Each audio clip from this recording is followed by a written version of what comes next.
En Oviedo Asturias tiene en Oviedo la existencia desde hace muchos años de una filmoteca de carácter público, de titularidad regional y de una competencia claramente de carácter regional y, más concretamente, pertenece a su gobierno.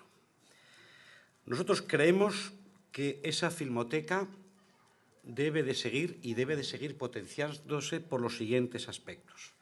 El papel fundamental de una filmoteca es el archivo, la restauración, la custodia y la socialización de sus conocimientos. Nuestra comunidad autónoma, Asturias, necesita una memoria audiovisual.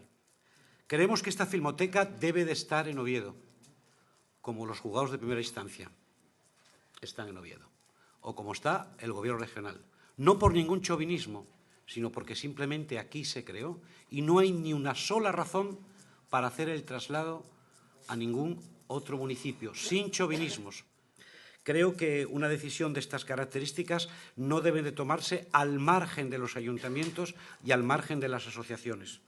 Creo que lo que ahora conviene es potenciar esa filmoteca, que se quede aquí, pedir en qué podemos colaborar el resto de los ayuntamientos, de no discutir quién, sino el qué.